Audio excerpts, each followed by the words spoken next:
Hello, so today I wanted to talk about the Auric Glow Lust, and I have this in the lightest shade. This is the Morganite, but this is the reformulated Morganite, so it's the newer one. So I think now if you buy Morganite, you will get it in this shade.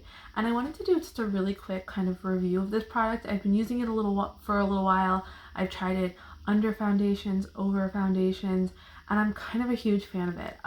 What I really like, first of all, is the bottle is beautiful. It's really like kind of substantial, and I just think it's like such a pretty, it just feels like a luxury product. It kind of reminds me of like sort of Art Nouveau or something. I just think it looks so beautiful and it's designed really well with the cap.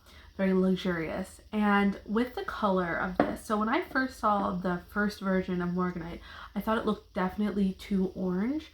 I have it sort of heavy swatched here, and as you can see, like it's a good match for me. And then I have it actually kind of blown out here, so you can see it just disappears on my skin tone.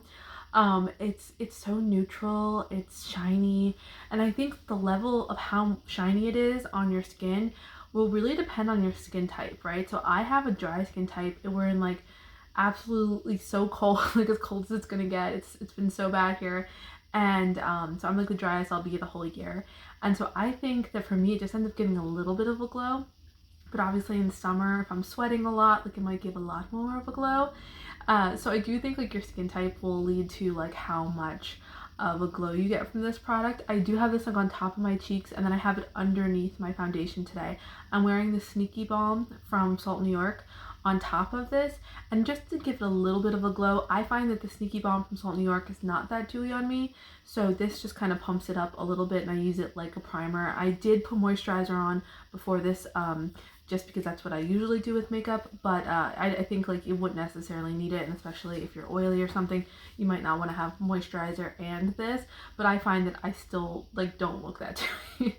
But I do think like on the cheeks, it's just such a natural looking glow. And I would compare this, so one of my favorite products right now for like a really natural glow is the Westman Atelier La Perla, or Parla.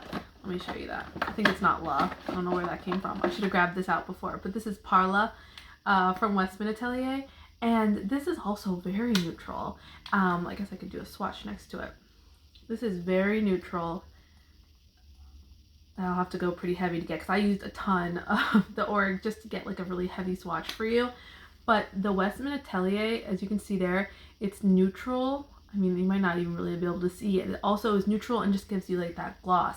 What I will say is the Westman Atelier has more of like a clear base under it with just a little bit of that nudeness, whereas this really does have a base. I mean, this feels like it's some coverage to it. I don't really think it acts as a foundation for me, and I don't really think wearing it by itself, I love how it looks, but I do think that like as a primer and then putting Sneaky Balm on top of it, it looked really nice. And then I think putting it on top of a foundation, like I use it sort of just on top of my cheekbones or right above my eyebrows, anywhere that's looking kind of dry, I will put it on it. I know I'm not trying to accentuate the dryness, but like I just have some dryness that isn't scaly or anything like that, and so I kind of just put on that to give a little bit more glow, kind of trying to fake that oil. So I would say like I love both of these products, and they give me kind of a similar idea. You know, the one's just a little bit more pigmented. They both are sort of that reflective, neutral kind of glow that I think is just so beautiful for every day. So this is definitely a pricey product. I mean, so is this one for sure. But I think that like you get so much of this, and I could see like this is gonna last me forever. I really like the pump that it has. The cap is kind of hard to get off sometimes, but the pump is really nice for this, and obviously it's very sanitary with the pump. I do often like dislike that I use my fingers with this. But you know, this will also I think last me a long time because I just use very little of it.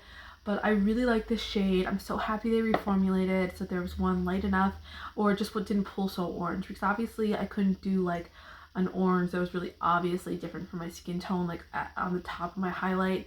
I usually wear a lot of highlight that has peach in it, but it's usually like a whitened peach that I like. Alright, so hopefully that was helpful if you're kind of wondering about the Auric Glow Lust and Morganite and you're about my skin tone. I would definitely check it out if you like a glowy product.